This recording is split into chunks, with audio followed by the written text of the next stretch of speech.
Bienvenidos a otra edición de Conectodos. Damos la bienvenida a nuestra compañera Guadalupe del proyecto. Guadalupe, ¿cómo estás? Hola Tomás, ¿cómo andás? ¿Todo bien?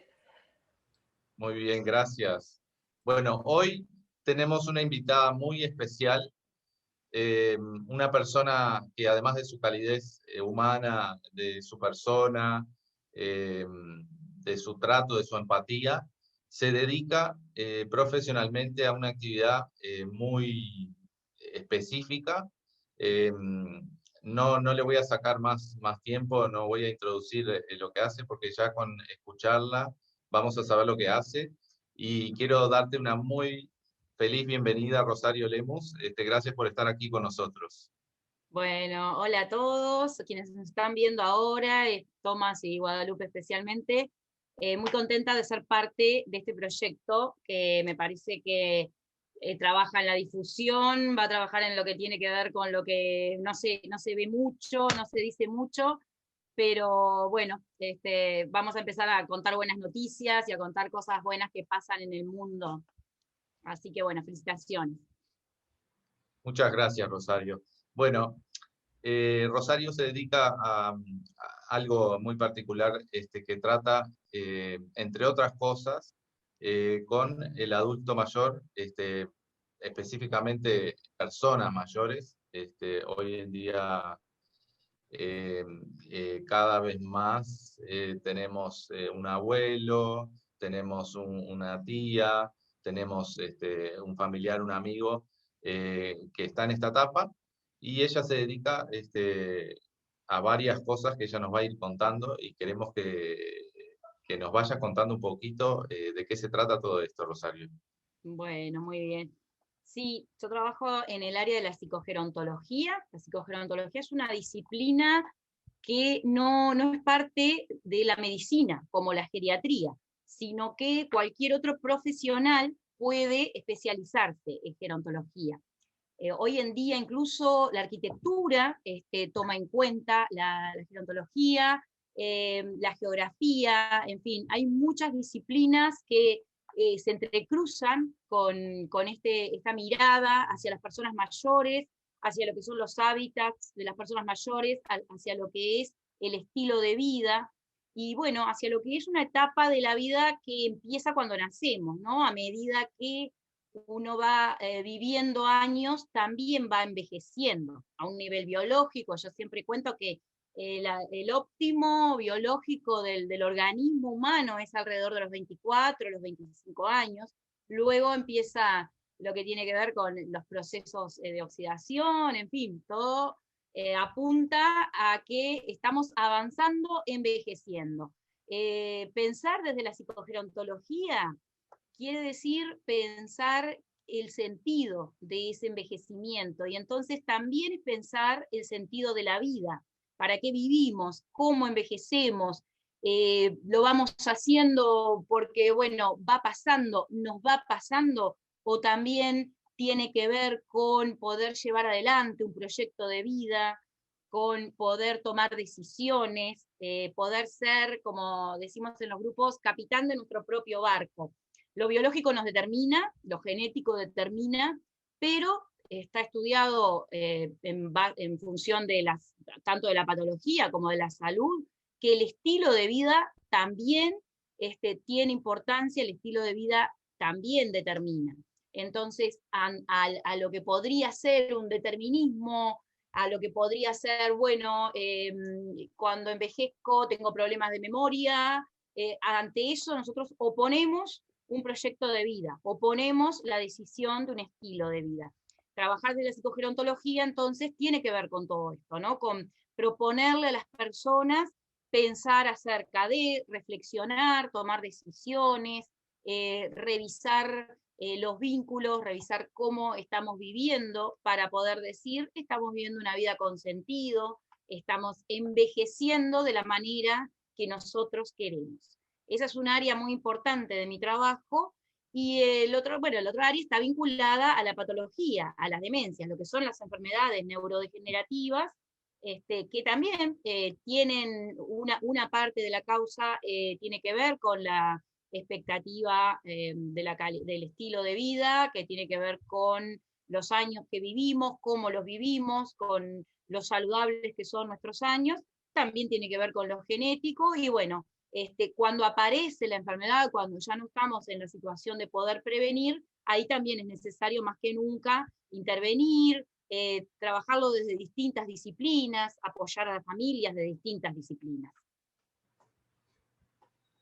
Bien, una pregunta, que seguramente la audiencia se está haciendo esta pregunta, quizás alguna persona que ande por ahí escuchando, que se pregunte, una persona que de repente van pasando los años y quiere tener los años que le siguen, tener una felicidad plena, sentirse bien, no sé, tener buenas relaciones. ¿Qué le podemos decir a esa persona?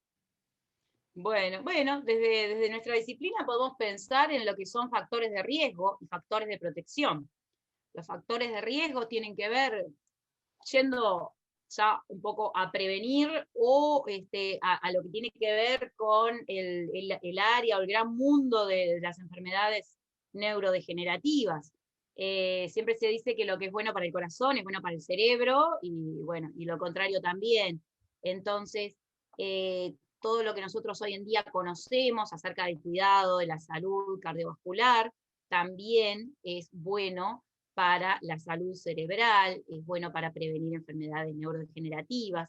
Entonces, una dieta que sea pensada en función de esto, ejercicio, el tipo de ejercicio y la frecuencia, bueno, van a tener que ver con cada caso en particular, pero desde la Organización Mundial de la Salud se habla de 50 minutos de ejercicio cardiovascular a la semana para las personas mayores. Si se puede hacer más, si se puede hacer cuidado, es mucho mejor. Hay un estudio muy importante que se presentó, yo entré en contacto con él en el 2008, por primera vez, se presentó en el Congreso de Alzheimer Iberoamérica en Buenos Aires, de la Universidad Karolinska de Suecia. Es un estudio lineal, de esos que se hacen a lo largo de 20, 30 años, que trabaja, bueno, está disponible en los papers, en las páginas de la facultad, que trabaja sobre los factores de protección. Entonces, ellos traían estos factores. Primero que nada, el ejercicio.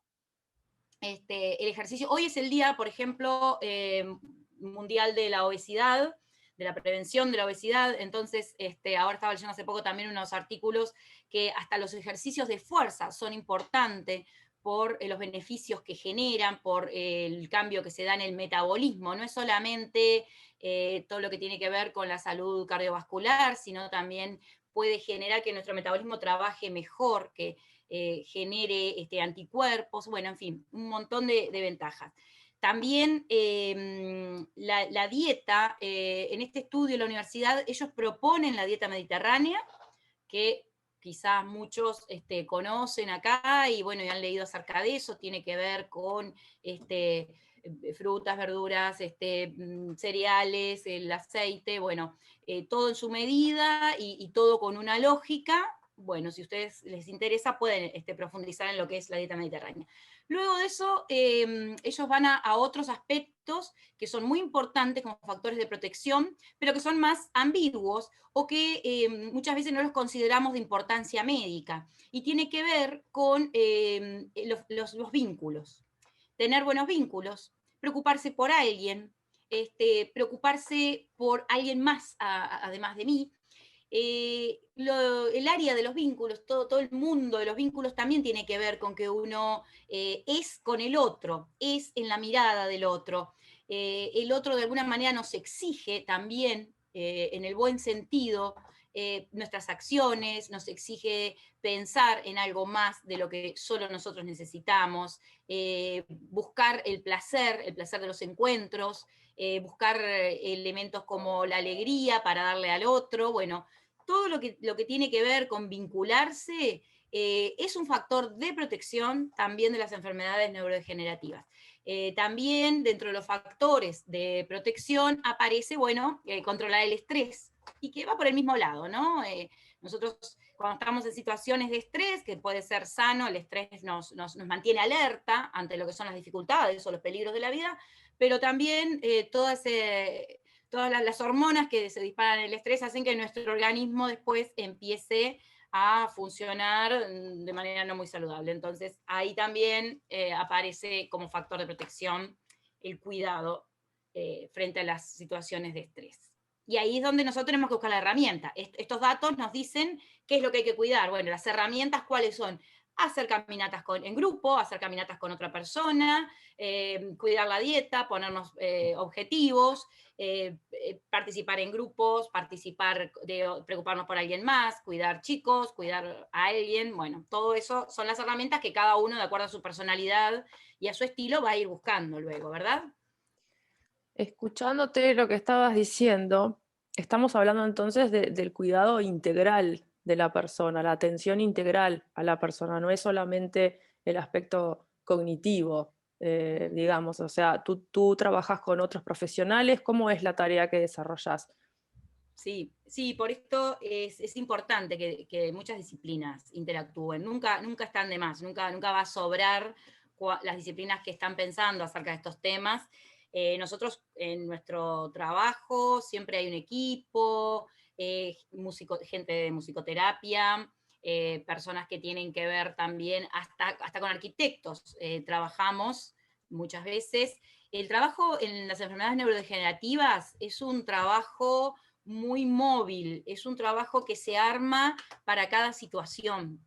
Nosotros no tenemos un esquema al que las familias entran, sino que nos vamos viendo qué necesita esa familia que quiere un acompañamiento terapéutico o una sesión para planificar cómo va a ser este año, cómo vamos a cuidar este año, cómo nos vamos a organizar los hermanos, qué vamos a hacer para generarle a la persona que tiene un deterioro cognitivo, que tiene una demencia, cómo le vamos a generar buena calidad de vida. ¿Se puede? Una persona que está con demencia, ¿qué pasa? No se da cuenta, entonces solamente nosotros vamos a sufrir por verlo mal, o podemos tener estrategias para generar bienestar. Bueno, todo eso, hay muchos tipos de profesiones, hay muchas disciplinas que pueden aportar, ¿verdad? Entonces, por ejemplo, estamos trabajando en este momento con una arquitecta que ella lleva adelante un jardín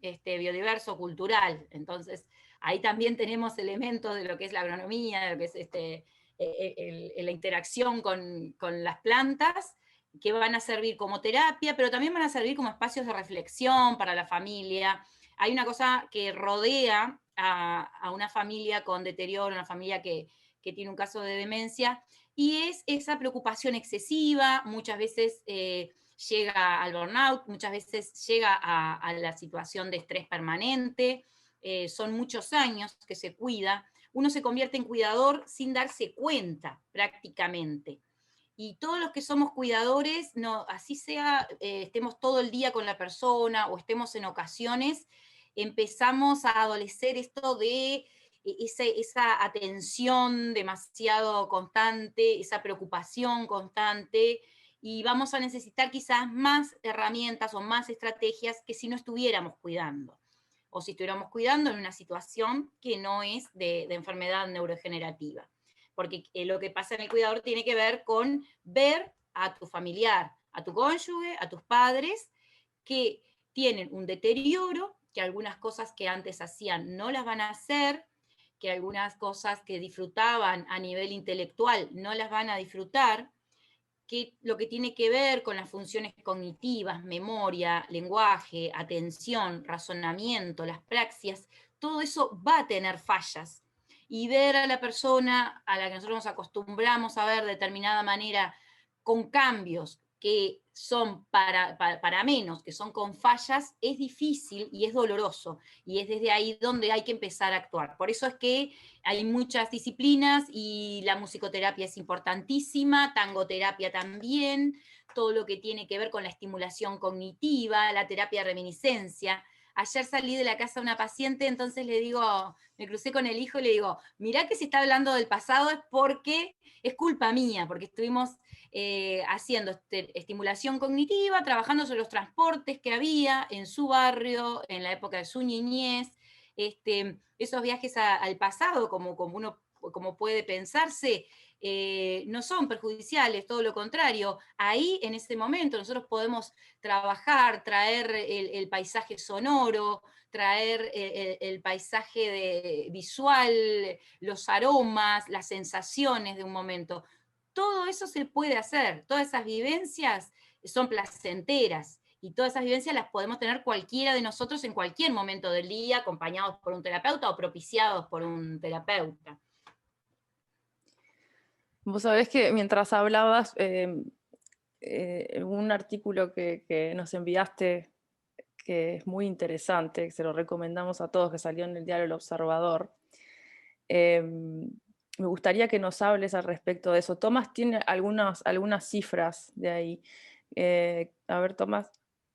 Sí, nos llamó mucho la atención, porque claro, uno a veces habla de estos temas y no tiene idea mucho de las cantidades, no tiene idea de qué está pasando en nuestro país y en el mundo también, que seguramente tiene relación con lo que está sucediendo en general.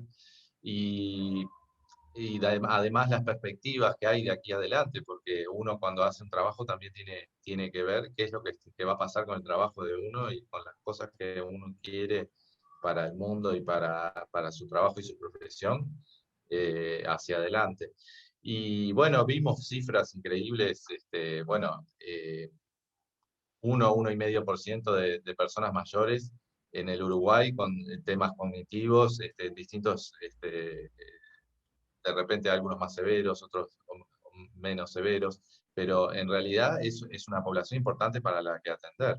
Y calculando para el menos de 30 años de aquí, calculando quizás 3,5, 4% de la población. O sea, es un tema muy importante, Rosario.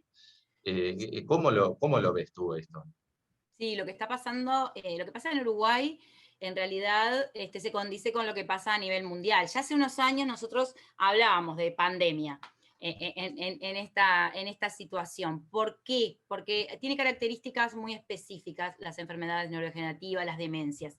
En este momento en el mundo hay 47 millones de personas con demencia. Cada 3, hace poco decíamos en algún congreso, bueno, cada 7, ahora se dice desde el año pasado, cada 3 segundos se diagnostica o aparece una persona con sintomatología de demencias. Eso es muy importante, ¿verdad? Es muy fuerte. Está previsto que para el 2050 esa cifra a nivel mundial se triplique, o sea que estamos hablando de 152 millones de personas en el mundo que van a sufrir demencia. La demencia es una enfermedad que afecta a uno y al resto, afecta a la familia. Entonces, cuando tenemos, en España dicen tenemos uno, tenemos tres, por las familias típicas, los números de familias típicas en España, en el primer mundo. Acá tenemos unos cuantos más. Tenemos a la persona que sufre de demencia y tenemos a las personas que los están cuidando, familiares. Tenemos muchas veces también a los pares en edad, que si bien están sanos, tienen ese miedo, y eso es todo un proceso también en el que hay que acompañar, tienen el miedo a enfermarse. Así que cuando estamos hablando de una enfermedad que afecta a 50.000, entre 30.000 y 50.000 personas, por ejemplo, en Uruguay, estamos hablando de que afecta a muchas más. Nosotros tenemos, tanto en el mundo, en Uruguay está la Asociación de Alzheimer, que es de ahí que salió ese artículo. Yo empecé a trabajar en el 2007 en AUDAS, en la Asociación Uruguaya de Alzheimer, co-coordinando los grupos de familiares, y bueno, después hicimos distintas actividades, hay años que he estado trabajando más, menos, ya desde el año pasado, cuando empezó la pandemia, empezamos a tener una reunión semanal con los familiares a través de Zoom. Eso fue en marzo, abril del 2020. Luego, bueno, fuimos aflojando un poco, cada 15 días. Hoy en día volvemos a la modalidad anterior, la del 2019, de tener una reunión mensual con los familiares, donde despejamos dudas y bueno, por otro lado, AUDAS tiene consejeras, tiene personas que que atienden a la situación de cada uno. Pero sí, también esto que nos sufrimos nosotros no tiene que ver con que seamos, no seamos del primer mundo, o todos los países están afectados en igual medida, porque las demencias son enfermedades muy caras para los sistemas de salud estatales, para lo que son los países. Entonces, hay algunos ejemplos aislados, como países nórdicos, donde está previsto, está como funcionando de buena manera, está previsto que una persona recibe un diagnóstico y ya sale con una cita para el centro de día, sale con cita para los talleres de estimulación cognitiva, el familiar sale con una cita para los grupos de apoyo a familiares. Bueno, acá no lo tenemos armado, entonces lo va armando la sociedad civil. En Latinoamérica funciona de igual manera, yo coordino y Audas también coordinamos con muchos países, con muchas instituciones y organizaciones de familiares, referentes en toda Latinoamérica y en el resto del mundo. Y eso hace que, bueno, que vayamos pensando como acciones. Dentro de 2 años, este año el congreso va a ser virtual, va a ser en Cuba, pero Cuba es el país que recibe el congreso de Alzheimer Iberoamérica, pero en el 2022 va a ser en Uruguay, así que bueno, ahí vamos a estar también con varios espacios para que los uruguayos puedan también discutir estos temas, enterarse, aportar ideas. Entonces, recapitulando un poco hasta acá, estamos hablando de una atención integral, estamos hablando de calidad de vida, de bienestar para aquellas personas que están transitando este tipo de patologías en su vida. Estamos hablando de trabajo en equipo entre diferentes profesionales. Estamos hablando también de instancias civiles que ayudan en el proceso. Es como un, perdón, es como un gran, una gran comunidad alrededor de esto que se va fortaleciendo a medida que hay más educación al respecto. Sí. ¿Cómo ves vos la cosa, digamos, cómo se está manejando aquí en Uruguay? ¿Cuáles cosas se pueden hacer? Y algo muy importante que no me quiero olvidar, nosotros vamos a estar poniendo tu información de contacto y todo acá abajo en la cajita de YouTube, y van a poder también encontrarte en Instagram. Pero ¿a dónde recurren las familias?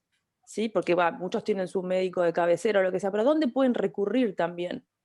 Y los que estén viendo Sí. ahora esto y dicen, me quiero contactar con Rosario, a ver, ¿dónde pueden recurrir? Bien, perfecto. Esto me da la pauta también para aclarar algo. Nosotros no definimos mucho al comienzo qué son las demencias, pero es un conjunto de enfermedades que tiene que ver con lo neurodegenerativo. Muchas veces la familia viene con esto de no sé qué le estará pasando, o a veces se acuerda, pero a veces no. Entonces, ¿qué pasa? Pero, ¿cuál es la característica de estas enfermedades? Que en realidad sí hay daño cerebral. Como no se ve, muchas veces pareciera que el deterioro cognitivo es que la persona, bueno, tiene problemas de memoria y por ahí queda. Muchas veces la familia no sabe cuál es el pronóstico o qué es lo que acompaña a esos problemas de memoria. Lo que acompaña a esos problemas de memoria van a ser pérdidas también en otras funciones cognitivas. Muchas veces, no en el comienzo, pero sí en algún momento pueden aparecer trastornos del lenguaje, van a aparecer trastornos en las funciones cognitivas que van a dificultar la vida diaria de la persona y van a dificultar sus vínculos. Y sobre todo van a generar, que ese es el principal problema de las enfermedades neurodegenerativas, pérdida de autonomía. La persona, no al comienzo de la enfermedad, pero sí a lo largo de ella, va a perder la posibilidad, la capacidad de manejarse por sí mismo, de cuidarse a sí mismo. Y esto es una diferencia enorme respecto a otras enfermedades. Entonces, primero que nada, pienso que cuando las personas van a la asociación de Alzheimer o nos contactan a los psicólogos que trabajamos en esto, tener presente, muchas veces aparece un familiar o un vecino o alguien no tan cercano. ¿Por qué? Porque quiere ayudar o a los hijos o a los esposos a que acepten y asuman la enfermedad. Lleva tiempo a aceptar los alcances de esta enfermedad, pero bueno, sí es importante, porque es lo que dicen las personas cuando salen de los grupos, cuando salen de los acompañamientos. Es importante tener un acompañamiento, es importante saber que esto le está pasando a otras personas, que un grupo de apoyo puede ayudarnos a procesar nuestras emociones. Ahora vamos a empezar en Audas un taller de inteligencia emocional para cuidadores, todas las herramientas posibles. Así que bueno, pueden ir a AUDA, Asociación de Alzheimer, pueden contactarme a mí, pueden hablar del tema, eso es lo importante. El año pasado el eslogan de la OMS respecto al Día del Alzheimer fue "Hablemos de demencia". Muchas gracias, Rosario. Perdóname tú, Guadalupe, ¿querías decir algo? Si no, me quedé colgada con la palabra que dijo, hablemos, justamente. A veces puede pasar, lo he visto, de familias que como que no quieren asumir porque cuesta, ¿no? Es un proceso doloroso asumir esta situación tan traumática que surge de la nada de repente y nos descoloca. Hablemos al respecto, porque no estamos solos. Hay mucha gente que le está sucediendo lo mismo, pero gracias a la sociedad en la que vivimos también tenemos muchos profesionales atrás que están trabajando al respecto. Entonces, a todos aquellos que estén mirando ahora y que digan, bueno, tengo la sospecha de que a mi papá o a mi mamá o a mi abuela, infórmense, hablen al respecto, levanten un teléfono, llamen, manden un mail, porque recursos hay, ¿sí? Tomás. Sí, discúlpame, no, Rosario, me gustó mucho tu última intervención y también me hace trabajar sobre distintos temas. Hablaste de la autonomía, de cuidarse a uno mismo cuando uno ya no puede estar cuidándose tanto a sí mismo, de alguna manera, muchas veces paulatinamente, va perdiendo el control de sí mismo. Y ahí viene la palabra de, bueno, si uno no se puede cuidar, ahí pasa el tema de quién nos va a cuidar.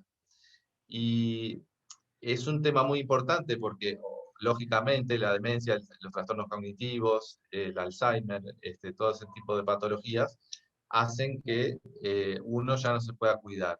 Entonces viene el rol de la persona que nos cuida, los cuidadores, y muchas veces no se le da mucha importancia a esto.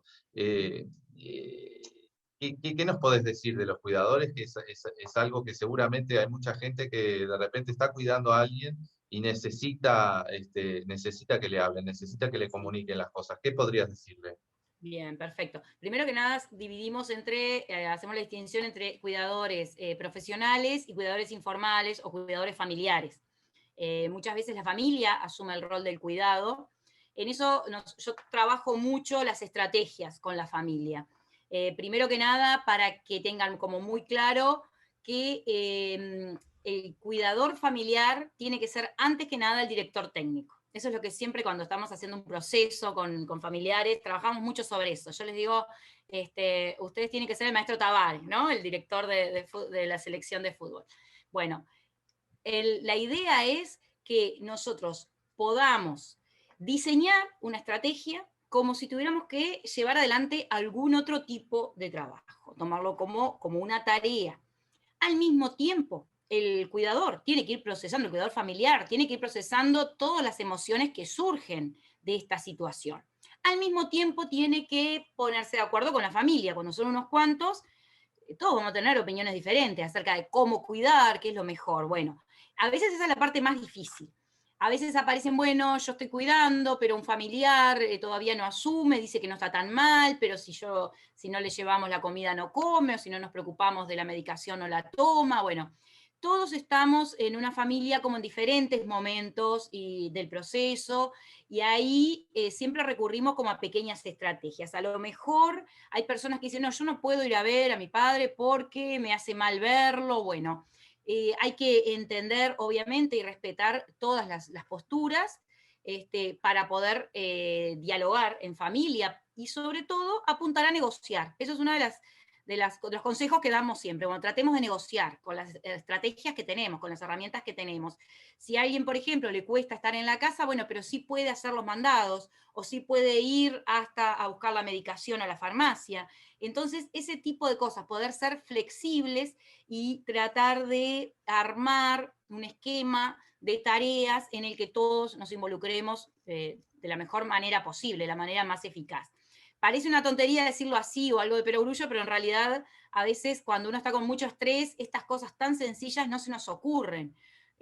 Cosas que trabajamos con los familiares, como, bueno, dormir en la misma habitación o no, así yo puedo descansar, porque si yo soy cuidador y yo trabajo unas cuantas horas en el día y yo no descanso, yo no puedo cuidar bien. Todo esto, ¿no? En cuanto a los cuidadores contratados, yo siempre trabajo con la familia en poder, incluso les hacemos sesiones de formación, de capacitación, porque muchas veces dicen, no, pero la persona ni siquiera no sabe el cuidador lo que es el Alzheimer, o piensa que solo es un tema de memoria y no de otras cosas. Bueno, contratamos a ese cuidador porque tiene una vocación, porque hicimos buenas migas, y lo que hacemos es capacitarlo. También en esas cosas la familia tiene que tener flexibilidad hoy en día, más que nada. La persona que va a ser un cuidador contratado va a estar codo a codo con la familia, va a encariñarse con la persona que está cuidando, y puede tener esa ventaja. Yo siempre digo, nosotros los que somos cuidadores lo conocimos recién a esta persona, lo conocimos así, con estas cosas que quizá, con algunas actitudes o con algunas ideas o cosas que quizás a la familia le causan rechazo, pero nosotros no, porque lo conocimos así, no estamos extrañando algo como era en el pasado. Entonces es hasta más fácil cuidar y más fácil circular con cariño. Por otro lado, todos los cuidadores tienen que estar muy atentos al estrés del cuidador, muchísimo, y los que somos comunidad tenemos que estar atentos a las personas que cuidan, tenemos que preocuparnos por las personas que cuidan, los países también tienen que preocuparse por las personas que cuidan, los cuidadores familiares en realidad presentan desde pérdidas económicas, pérdidas a nivel laboral, va a nivel familiar muchas veces. Entonces estamos hablando de una comunidad como nuestro país, por la que está circulando gente que en este momento está con un estrés muy importante por estar cuidando a otro de la mejor manera posible. Y eso está bueno que nosotros podamos verlo, podamos ver a los que cuidan para apoyarlos, también para beneficiarnos de esa modalidad de cuidado, para decir, mira, qué importante esto que estás haciendo, yo también podría cuidar a alguien, yo también puedo. Creo que cuidar es algo que tiene que ver con lo que nos hace humanos. Todavía es algo inherente a ser humanos. Tiene que ver con esos valores. Confucio, hoy hablábamos en algún momento de Oriente. Confucio decía que el valor más importante es la bondad. Y yo coincido, hay que ser eficaz, hay que hacer un montón de cosas, pero también la empatía, la bondad, la caridad, mirar al otro como alguien que tiene sus necesidades y sus potenciales, de alguna manera nos va a dar un espejo a nosotros. Si nosotros podemos mirar a los otros como alguien con potencias, también nos vamos a sentir nosotros como alguien con potencia. No vamos a hablar de neurología, las neuronas espejo acá, pero es importante, me parece, poder ver a los que cuidan y poder experimentar cuidar a otros. Sí, sí, que las neuronas espejo son un factor tan importante que a veces estaría bueno, quizás en otra entrega podríamos hablar al respecto, porque vale la pena que la gente sepa para qué sirven, cómo funcionan y qué es lo que hacen por nosotros desde el momento que nacemos, en esta generación de empatía y de comunidad. Y hablando de comunidad, me gustaría en estos 4 minutos que nos quedan, que nos cuentes acerca de algo muy, muy interesante. Rosario está trabajando en un proyecto que, bueno, ella nos va a contar lo que se pueda contar, pero que nos resultó interesantísimo, una herramienta fundamental para las personas y las familias que están pasando por esta situación y que no hemos visto en otro lugar. Así que, a ver si lo que nos puedas contar estaría buenísimo. Sí, sí, sí. Sí, en este momento nosotros estamos validando con la Agencia de Innovación una caja de herramientas para las familias con Alzheimer. Yo hace muchos años en este trabajo siempre quise, como lo que uno hace en las pequeñas sesiones con los pacientes, con las personas con deterioro, poder como ampliarlo, ¿no? Y también que las familias puedan unirse en algo como es las terapias, mal llamadas no farmacológicas. Y esto también lo charlamos en muchos congresos de neuropsiquiatría que he escuchado. Hoy en día las terapias farmacológicas están muy definidas. Las no farmacológicas yo las llamo terapia cognitivo-psicosociales, porque son pequeñas herramientas para que la persona tenga estimulación cognitiva, tenga estimulación también a nivel de socializar, lúdica, tenga momentos de bienestar. La persona con deterioro, con demencia, puede tener momentos de bienestar a lo largo del día. Nosotros los cuidadores y los que no son ni cuidadores ni tienen nada que ver con la demencia, también. Nadie es feliz las 24 horas del día. Entonces, siempre para los cuidadores es muy importante esto. No le vamos a dar 24 horas de bienestar total, pero sí podemos brindar a lo largo de cada día un pequeño momento de encuentro, un pequeño momento de estímulo. Entonces, sí, estamos trabajando, el proyecto se llama MAE, que significa vínculo en japonés, es un concepto que desarrolla un psicoanalista japonés, Takeo Doi, que habla del vínculo en situación de dependencia. Confiar en que el otro me está cuidando bien. Esa es básicamente el significado. Y bueno, se llama MAE, tiene que ver con materiales y herramientas para la familia. Este año queremos poder ponerlo en marcha, poder sacarlo, poder hacerlo llegar a la familia. Lo más lindo de esto es que se da como en un contexto de comunidad, porque tanto en las asociaciones de Alzheimer de Latinoamérica, como colegas, como gente que trabaja en innovación, a todos les ha parecido como muy buena idea y han dicho, bueno, qué importante, qué necesario, y eso es lo más lindo, ¿no? Es poder darle como un carisma a esa herramienta, a ese producto que, bueno, que vamos a presentar. Y el trabajo en equipo. Nosotros desde nuestro lugar quedamos abiertos, por supuesto, para colaborar en lo que sea necesario y podamos hacer, ¿no? Porque realmente es muy interesante. Por mi parte, yo te agradezco muchísimo que te hayas tomado el tiempo para charlar con nosotros. Y Tomás. Bueno, Rosario, tu aporte aquí ha sido grandioso. Estoy segurísimo que mucha gente aquí está disfrutando de todo esto que nos has contado y que bueno, que estás a disposición. Te agradecemos muchísimo y bueno, envía tu último mensaje aquí a la audiencia que está ávida por escucharte. Muchas gracias, Rosario. Bueno, gracias a ustedes. Y bueno, el mensaje tiene que ver con el título de la propuesta de ustedes, conectarnos. La vida del cuidador es difícil, la vida de la persona con deterioro también. En el encuentro, en el vínculo, es donde nosotros vamos a encontrar el bienestar y vamos a poder proyectarlo. Muchas gracias, Rosario. Que pases muy Muchísimas bien. gracias. Buenos días para todos. Chau, chau. Gracias. Chao, un gusto.